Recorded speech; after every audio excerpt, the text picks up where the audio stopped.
Seen LGD, Lagandier, in anyone's legend. First game was one of the most destructive early games I have seen in a very long time. Anyone's legend, they won through bot lane, they won through top lane, they won, folks, they won through everything. Kyle on the Bard ran rampant. LGD sticking to the similar kind of bans they had from the first draft, and Anyone's legend, they're removing one of the things which I was wondering whether LGD would go towards, which is that LeBlanc for the lane dominance. Also removing that Leona too. It wouldn't surprise me to see Shanks, hey buddy, how's it going? Just saying that, I was wondering whether High Chow would get a LeBlanc game. No, that's banned. No, so what the heck do you do right now? I mean, first pick of a mid laner could work, but I think Shanks is happy on so many different sides of the mid lane matchups. They can go elsewhere, and they go for the misfortune because LGD have not shown they can beat it in lane yet. Yeah, and I think it just provides you with so much strength early on in the draft because you have a kind of direction you can go with. Maybe some answers into it. We'll see what LGD's answers are going to be that time around, because they definitely need to bounce back. I would like this. This is typically something you want to see as well with the MF, but it's going to be grabbed away. So you take away part of that combo. And this is the thing. Last game, Shanks showed us that he's completely happy to just play that Yone, use it as kind of like the engaged threat on the side as well. He's also very, very fine at trying to use, well, just winning the other side of the map. It wouldn't surprise me to see him going back towards either something like the Jace, or more likely the Corki, and he'll be fine with that matchup. I do like the Draven, though. I did say during the break, okay, you need to have a stronger 2v2 bot side from the side of LGD, otherwise this game could just effectively explode again, so the Draven can potentially help you fight level 1, level 2 a lot more easily. And also giving a little bit of comfort to Xiaoya. It is one of his most played champions, but it's also a game one of this series rather that was a bit rough down there. Hope was definitely giving him a bit of a mental run for his money there. The brand lock-in is going to keep up that kind of aggressive tone for AL. So, it's going to be Croco going back towards that. So that's 3 of the 5 pieces they had from that last game, which absolutely exploded game number 1, LGD. They went towards the Zyra the first time. Could potentially go towards that again. It is, you know, a low-range brand and Renekton. If you can keep them at arm's length, Zyra is very, very good at playing from outside of Brand's and Renekton's range. Question is whether you can stop that early enough into the game. So now LGD, are they going to ban away that Bard? Are they going to say, all right, this MF allowed that Bard to roam across the map too easily? And also, what's their thought? Do they go towards something like the Nautilus? They're banning away mid lane champions. I get it. I think it's actually more of a problem about the early roaming champions from Kyle. I would agree, actually. I mean, the Bard in particular. Yep. They had a lot of issues dealing with that. And it was just because he was able to get around the map so consistently, and there was no really punishing to it. Like a couple times he overextended towards the end, and yes, those were punished, but he had already gotten the big leads he needed to. Now it will be the Nautilus focus by AL in the second phase. So that's going to be that one of those big lane pairings from the Draven away. You can go Draven Renata. That's an okay pairing as well. When you have the Yone, you don't have to go as heavy on the engager in your support role because it kind of gives you some of that other stuff. So, oh, you're right. So LGD just say, okay, Shanks, you look great on your handful of champions. What else have you got? Now, Shanks might have to be left with something like, well, what other mid lane AD champions have we got? You could switch the Renekton mid lane if you want, but you could also go towards something like that Lucian.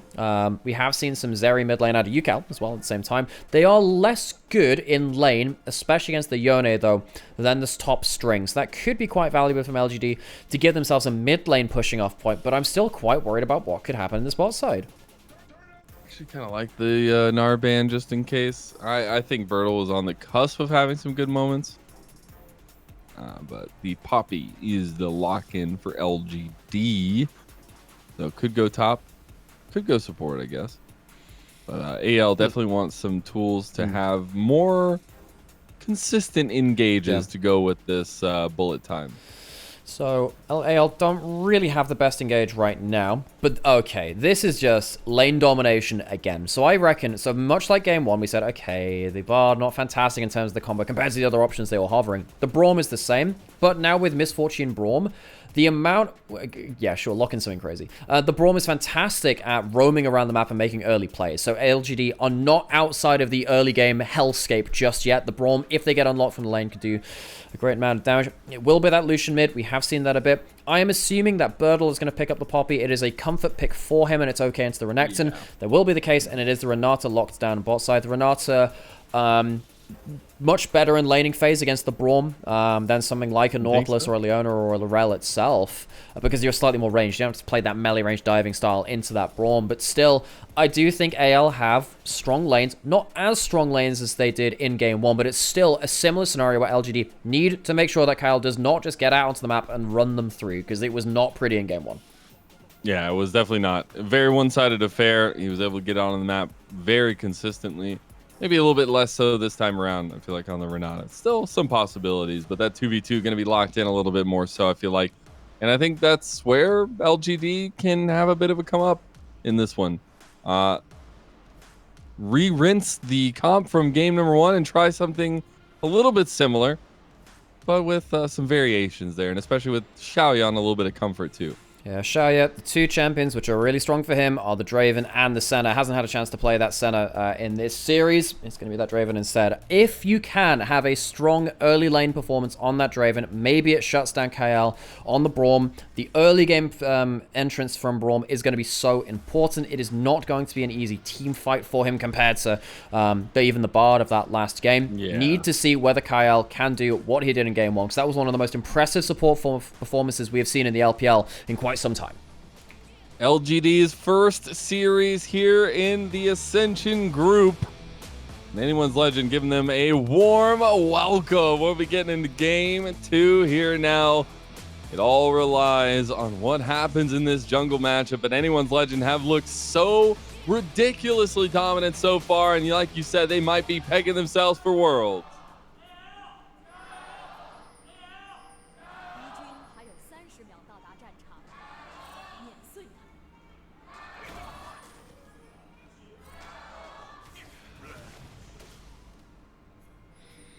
Bit of a love tap in mid lane from that level 1 of that Braum. We did say Braum, level 1 champion. Very, very strong.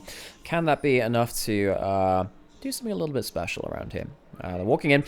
Okay, so this is what it is. We saw this in Fun Plus Phoenix versus JDG. Now, what happened there is that you disrupt the early Zyra seed spawns if you can, and try and stop her from getting onto that first camp. But they've left a little early. What we actually saw in the FPX game is one invade to kill to deny some of the seeds, and then went on to the other side of the map to stop her when she was away from her seeds again. You just kind of just stomp on the Zyra early, because she does need to stand in a single location, so her passive spawns those plants. Already, they managed to force Meteor a little bit back. It's not that much, but it's something. It will slow down Meteor's clear just a little.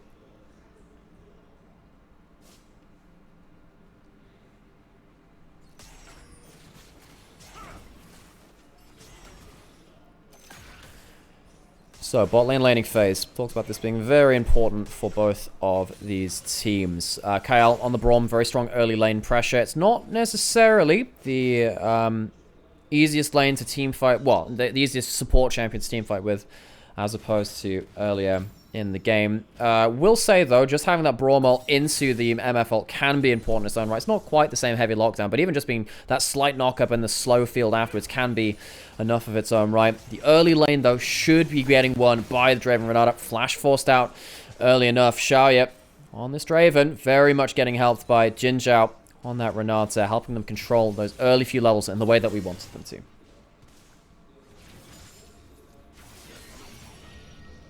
So speaking of early lanes, Lucian was picked up in this mid lane. We did say, okay, so second round bans went towards the Corki and the Jace. Your top tier of AD champions are Corki, Tristana. Yone's just behind them. Less good into the Tristana, is okay into the Corki. And then you have Jace, which is kind of in amongst the mix as well. But even then, Jace is kind of just below that Yone. Then you get through to other AD champions like, I don't know, a random Renekton mid or something like this Lucian that we've seen a little bit more. The Zeri we've seen from UCal. The fact that Shanks is getting the early lane control definitely helps. But AL haven't been able to get out of lanes and get this support roaming in the same way. It's definitely not the same kind of Bard explosion that we saw in that first game. Meteor quick clear, even though he was disrupted, and we immediately down towards this bot side, trying to look towards a dive somehow. won't be able to do so. Very hard to dive out of Braum, especially with the heal barrier on these two as well. Short dash from Shanks, gets himself the double tap very quickly in.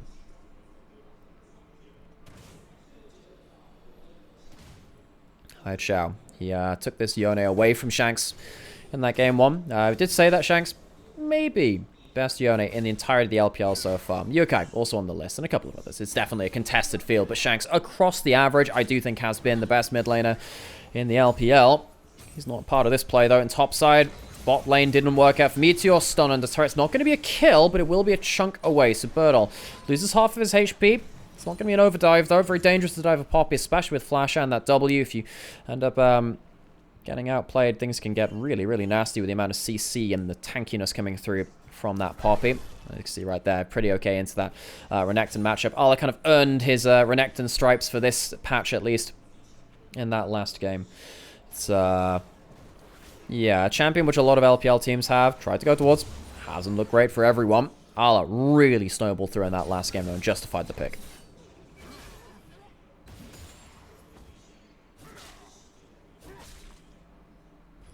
So with that gank in top side, Mala has full control over there. Mid lane has full control too. Bot lane is the missing piece of the equation. Shaya stacking up nicely, catching all of his axes. When you get wave control as Draven, just gets a lot more powerful. You keep catching those axes, keep getting those stacks as well. If you get a kill onto him, doesn't have to mean anything though. Kyle has no, he doesn't have flash, rather. Use that at the level 1. Does not have flash to do anything. And if you're wondering, the reason why we're not hearing Mazel right now is internet just went down. So hopefully he will be fine to join us yet again just after this point. But for the time being, you'll just be hearing the voice of me. Hi, I'm here for you. I'm here for all your LPL needs. Azala got that chunk. Helped out by Croco on this top side of the map.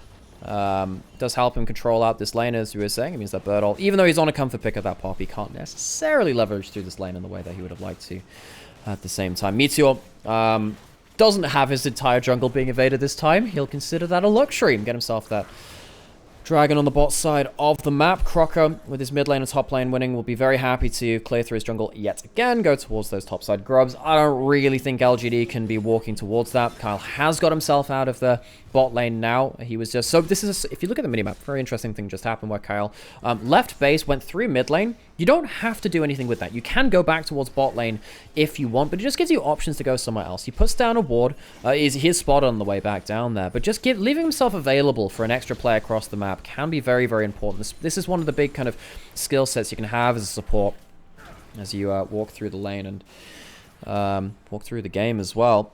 Kyle goes back towards bot lane just in time for this bot side play to happen. Meteor was just spotted over the wall, and a quick stand behind me will get Kyle out safely. The route there could have been potentially dangerous, going into a handshake, and all the rest could have been the start of something. LGD already in a much better position than they were in the previous game. They don't quite have vision on Meteor again, though. They do right there with that just last minion, though. Meteor not quite able to hug that fog of war in the way he would have liked to. Still, angling for a dive. They have heal. They have barrier. Not easy. Here comes the first bit of CC. They drag the shield away from Hope, but it's not quite there enough. Jinjiao takes a lot of turret shots, and that's extra damage coming through. LGD try and go for the bot side dive. They try and bring the Braum away from the misfortune. They can't quite get that to happen. They get themselves a flash and a barrier out of Hope, but that is it.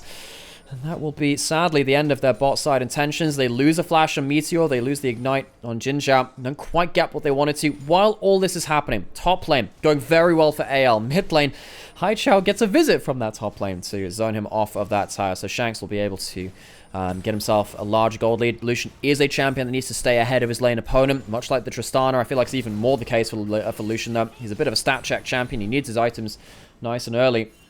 It does feel like Shanks getting some help from Arlo that will pay dividends. Haichao gonna get himself a decent knock up there, but the fact that Haichao gets zoned off of XP and he's, you know, he's half a level down or thereabouts, maybe just a little under, and he's down 15-20 CS already, means that the Lucian does get extra value. You need to be careful of this bot side now, though. Hope has been playing weak side on the bot side of the map. He's been doing well at it. He's not being exposed too hard so far, and I think that he's been justifying the fact that he can pick this misfortune for that lane dominance, but also just be able to safely farm up. He did get pushed around a little bit in the last matchup that they did have. God, Shanks, so much damage on this Lucian very early on. Again, getting that extra XP advantage, a level up on Haichao means he has an extra level in that queue, the extra base stats. gets himself just enough mana to ult out as well. So Haichao forced to use that defensively. AL very much topside focused in this series so far. Take a minute to breathe. Birdall did get a brief reprieve as Arla went towards that mid lane. One of the things about top lane roams like that when you go down towards mid lane, though, is that if you get a good enough push in, and Arla went beyond the turret to get a full proxy farm in, it gives you the ability to go somewhere else on the map, come back to your lane, and you've not really lost anything. You know, you don't have minions being pushed into your tower, you don't have anything like that, so Arla, been very impressed with him. Last game, massively outplayed in the 1v2 and just snowballed over the entire game. Very powerful from him, and now he's got himself an empowered W, just break through the passive shield. He'll be looking for a reset now after he's taken that chunk. Birdall might try and stop him from doing that. Goes in with that Q, force out the Dominus. Rage has come through. Where are the next cooldowns coming through? Empowered Q gets some healing. Flash out of the second part of that Q from the Poppy. Close run stuff. Birdall on the comfort pick of the Poppy, even from behind the laning state right now. Gets himself a good trade. Flash for flash, ult for ult. Arla's sticking around, but now Croco's here. He has the flash, and it's no longer an honorable gentleman's 1v1 in the top side. Arla, once again, helped out by Croco. First, it was a chunk. Second, it's a kill. No teleport to rescue this lane. For all, Birdall was trading well in that lane. It means so little. Arla ahead of the game again. This Renekton's about to become a big old issue.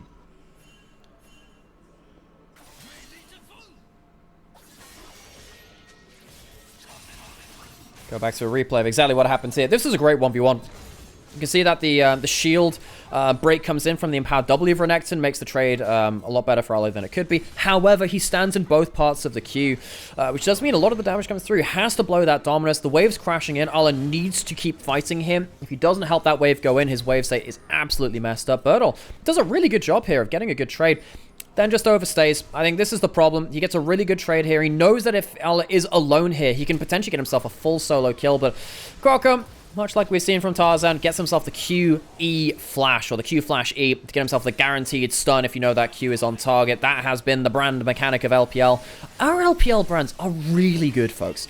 I think that Croco, the last game was really, really strong from him. Another solid performance from him. And now with that Renekton ahead with an Eclipse built up, I think that Arla could just run over this game yet again. Shoya's going to get chunked out. Bit of a swing and a miss from that Glacial Fissure. But still, the ult's pulled out to just try and stop Shoya getting dominant lane. Shanks, does he have E? Yes, he does. He has Flash, and he might have had needed to use it. Uses that handshake onto the Lucian. Jinjao locks him down. Shanks doesn't see the Renata skill shot from over the wall. And suddenly, Haichao gets a bit of helping hands himself there in the mid lane. Shanks a little bit too far up. A little bit too in danger at that point. So, LGD get themselves something back. It is already a more competitive early game than it was in the past. I say in the past, just last game. Words, they're hard sometimes. So, LGD, they're going to spot out Kyle and Croco, the jungle support. Jinjao still has his ult. Needs to be afraid of that Braum shield. Can block out the entirety of that ultimate coming through. Need to be careful with that. Arla just about takes tower aggro. Does he have enough rage? He has himself the slice and dice. And he will get himself a minced Poppy in the top side. 2 jungle ganks, well timed towards top side. Put Arla ahead on a matchup he can snowball with. So many players in the LPL have tried to use the Renekton to get early lane advantages, but they peter out. They don't get enough from it. Arla, he is showcasing exactly why AL wanted to pick this guy up to complete the puzzle of their roster. Bring in a top laner, which is strong in the 1v1. Gets himself a full first tower in topside. 3,000 gold ahead of his opposing number. And Birdall, despite the fact that he is on a comfort champion, on a pick which he knows how to play really, really well, really does feel like Birdall is just so far behind a matchup which is so hard to outplay at this point. If you are more even in gold, you might be able to outplay that with the amount of CC. It is so hard beyond this point, and Arla, once again, being gifted a lot of pressure topside, but then returning the favor, you know.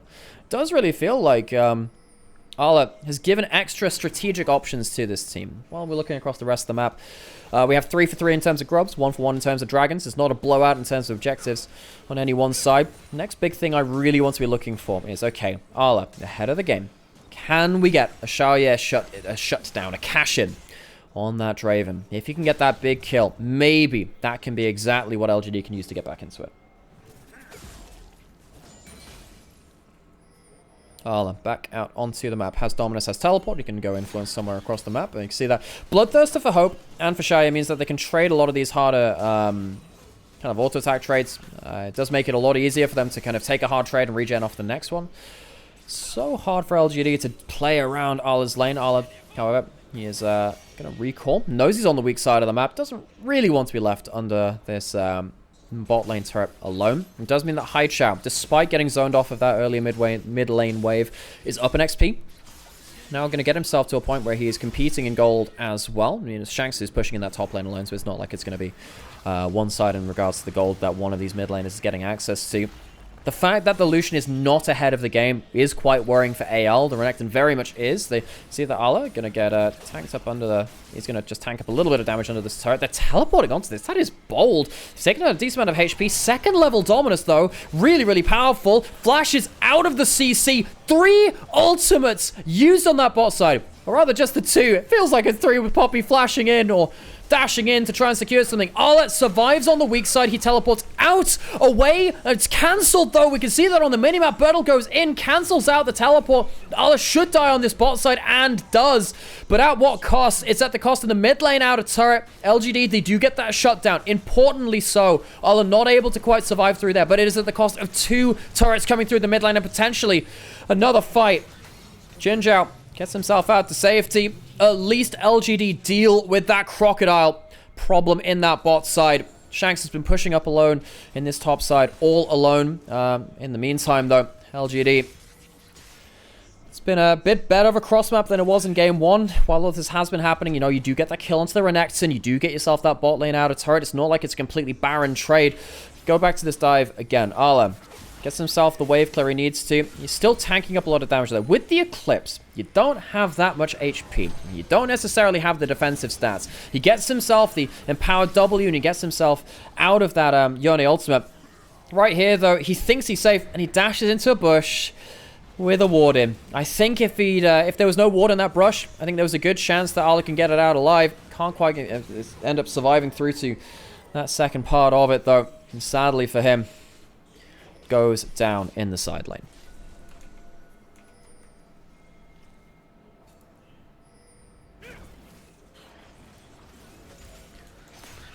So, LGD, they now have to play a game without that mid lane outer turret.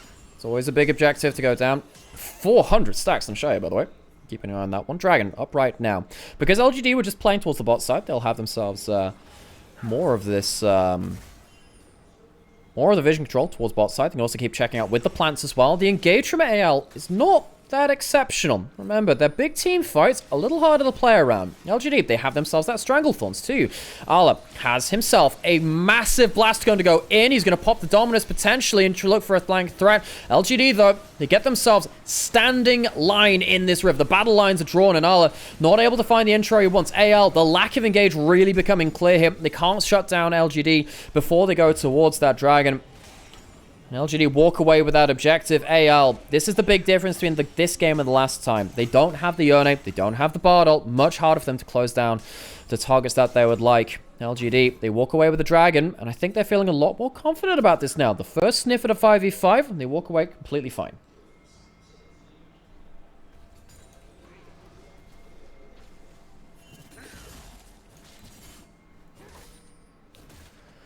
Arla back into a side lane. So, Arla, ahead of the game right now. 2 items. Incredibly strong. However, can't really survive in the 1v3 still. Needs to be very careful of that. Croco is helping him push up this lane so far.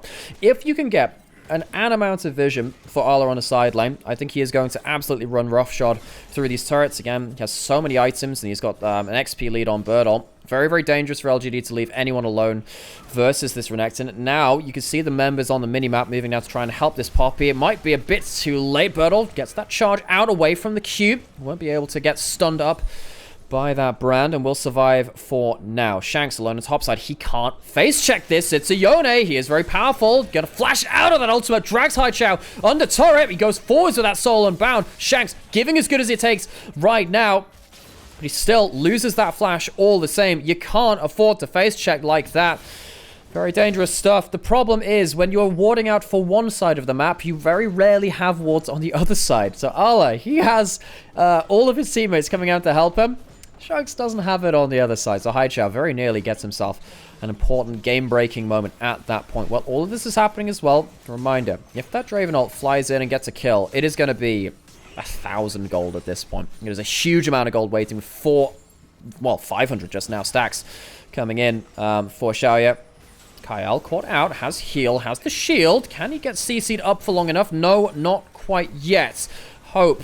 He has himself a big ultimate. That comes the CC chain. The shield not going to come up because it's not needed. Hope gets himself that first big combo of the game. Jinjar goes down after just trying to pick onto the other side of the map. Meteor gets himself slowed up. He has himself a flash. Is that going to be enough? I don't know if it is. It's a good Stranglethorns, but is it enough? No, it is not. The Zyra goes down. Haichao goes down. And LGD, just as it felt they'd found themselves a better intro into this game, it just goes from bad to worse. LGD, they don't find themselves a single kill in this passage of play.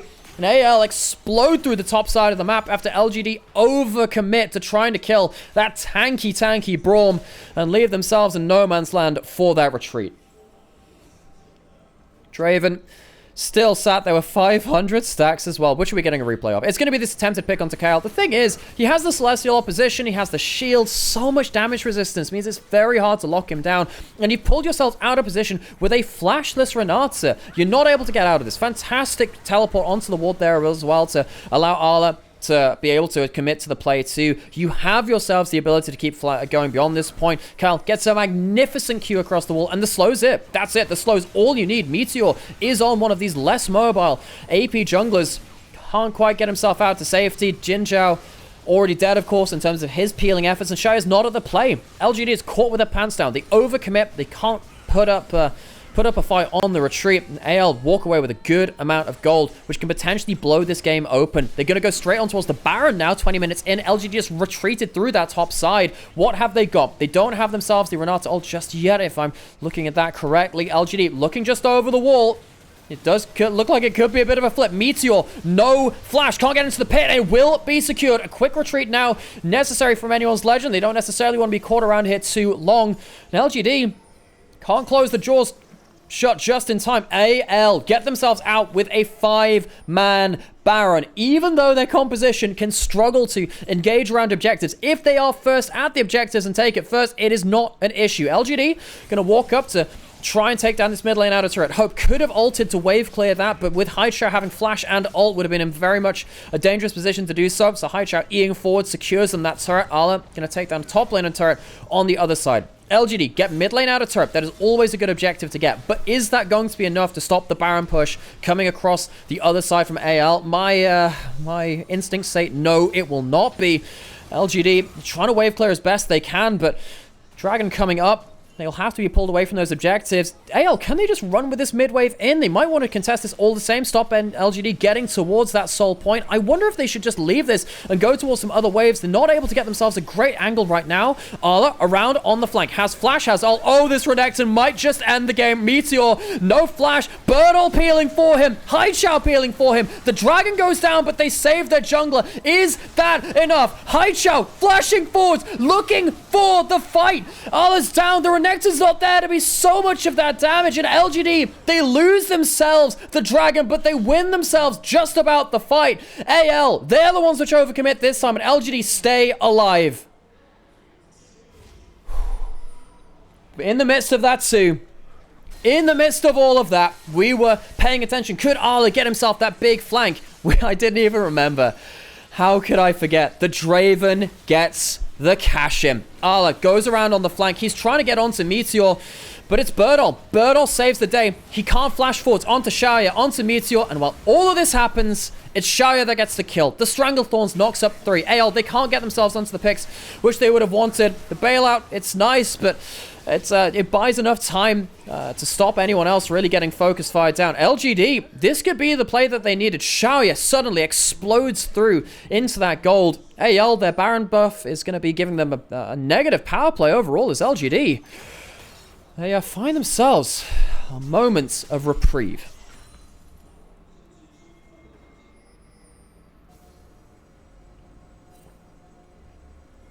While all of this is happening, Arla died very early in that last fight, has, however, gone back to base, buys himself up again. the propane hydro. We're cooking on the hydrocarbons now. 3 items. He will one-shot a flashless carry. I think maybe he can't do it in the duration of the stun. Might not need to. Hide shout. He's going to get tagged up by that Q. Needs to be careful. Remember, if you get that empowered W, it's 3 auto attacks back to back. And if you get a Braum Q, it will be an instant stun afterwards from that Braum Q as well. Walking in, the Baron buff is down. LGD have enough wave clear for now. Croco trying to get that E spread. He does get it onto Birdle, but it's not going to be as much damage among that point. So, AL felt like that Baron buff should have led to an end-of-game scenario for them. Couldn't quite clutch out that team fight just before this, and now LGD, they find themselves in a decent fighting scenario. I think that Meteor on this Zyra can be very, very powerful now. It's not easy to get on top of these carries without a godlike Renekton flank. And Ala almost had that the last time, just stood a little bit too close to the wall. And the Monster Energy Blast Cone on the other side from Birdle helped him get in range to get that huge peel into the back end of that team fight. If you don't get a great angle for that Renekton, I think Meteor can lock off one angle of a fight incredibly well. Birdle can do the similar kind of thing with the Keeper's Verdict as well. That's how team fights should look. Every time that AL look towards a big play now, look to see Ala teleporting, getting on a flank, it's whether LGD can shut one of these avenues shut before AL can get themselves onto those big carries.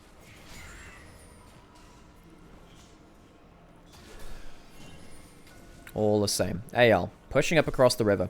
Huge vision control everywhere, pretty much. They are pushing in every single lane.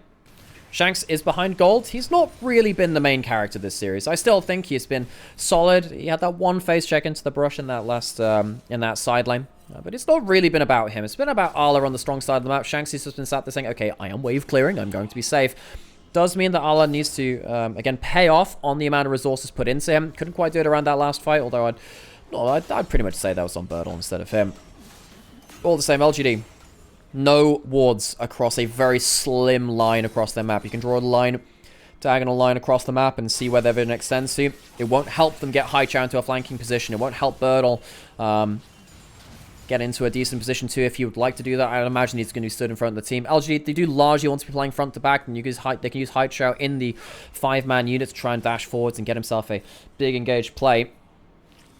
AL, with that in mind, with knowledge that LGD have no vision across the map, what is their next play? It's hard for them to find advantages. They're going to be trying to slowly bleeding out the map. They might just go towards another big Baron play again. It's a shame they couldn't end things out of the last time. They ended up committing towards the Dragon. They meant that they couldn't use that Baron buff. I think in hindsight, they'll be calling that a mistake at this point. What's the killer blow? What can they do beyond this point?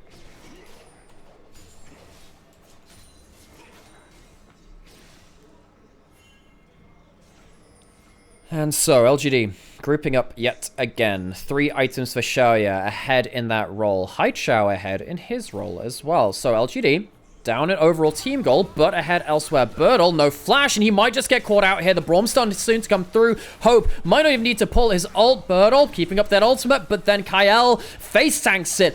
Doesn't lead to his death, though, and now suddenly LGD go on to the Baron. Birdle needs to recall, then he'll teleport back in. Will he be here in time, though? Ala coming through. Croco over the wall. He can get himself a huge play. This is a problem. LGD, they want to take things from a single direction. They spot out Ala. They get out the teleports, and now they are teleporting into the play. Birdle, remember, didn't have that flash before, has it just now. Baron spawned.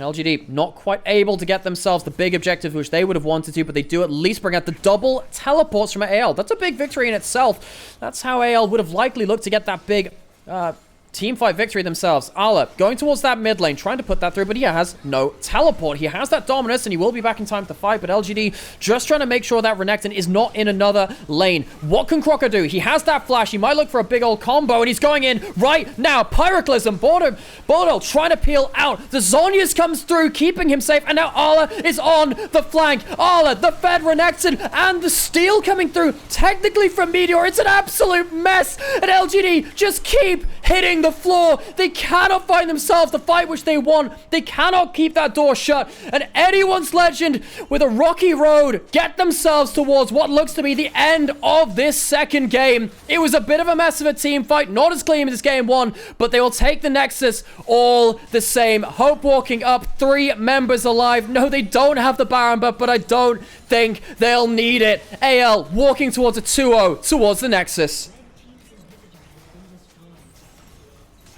Nexus turrets being focused out, Misfortune alternating between the two of them. And Anyone's Legend, one of the most dominant games we've seen in Game 1. Not quite matched out with in Game 2. LGD fought their way back, but not far enough. 0-2. Anyone's Legend take things down, and that will be the end of our games for today. Anyone's Legend 2-0 in the Rumble stage so far. And folks, thank you so much for sticking by me as I solo cast my way through that. Sadly, Mazel's internet died towards the start of that second game, and I had to learn very quickly how to solo cast on the fly and how to play-by-play some of those bigger fights. Hope you enjoyed it all the same, as I very much enjoyed watching Anyone's Legend walking through another massive top lane advantage. Yeah, I have to say, it was a bit of a strain on my voice trying to do the solo cast. I need to learn how to not talk as much, because sometimes when you get these big, explosive games with a lot of stuff happening in terms of macro and the big fights, you need to remember to put in a point to breathe. It gives me a lot of respect for someone like Hysterics, who does genuinely solo cast a lot of games. Guy's got a real talent for it, all the same. Right, Anyone's Legend. 2-0. Not the cleanest game too, but still, I really like how Arla has been playing through this Renekton. Not many teams have the Renekton pass from me. I think a lot of teams fall off. They take that one lost fight on Renekton, and the Renekton is useless for the rest of the game. Couldn't be any further from the truth for Anyone's Legend in this case. So folks, hi, I'm Nymaera. I'm Alex. I was joined by Mazel earlier, but sadly his internet died. And if you've enjoyed what you've been seeing here today, we're here doing it every single day on Monday, Tuesday, and Wednesday every week, because there is no official LPL English broadcast, and we hope that you're really enjoying what we're bringing to the table here, because these games, if we didn't cast them the way that they were, they would be lost to time. Nowhere else are you going to find every single LPL game consistently. I have now cast every single summer game which has not been broadcast from LPL in summer. And in spring, we almost managed to do that. I think we missed out on week 1 or week 2 or something like that as well. If you're enjoying what we're doing, drop a follow, drop a prime if you've got it as well. He keeps supporting us in what we're doing. And if you don't end up doing either of the things, that's completely fine. Just being here and enjoying yourselves is exactly what I want from it anyway. If you missed any of these games, they are on the past broadcast below. I will be putting these up into the individual games and uploading them onto YouTube as well. And thank you so much for the sub there, Crow. I really appreciate it as well. God, I'm gonna need to get myself a real breather after this point. Yeah. Thank you so much, everyone, for joining. And, I'll be back this time tomorrow. I believe Sam will be back tomorrow as well, so he'll be casting with me. And we'll have the brothers cast back. It'll be both of us on the same mics. And, yeah, what games have we even got tomorrow? We'll wait around.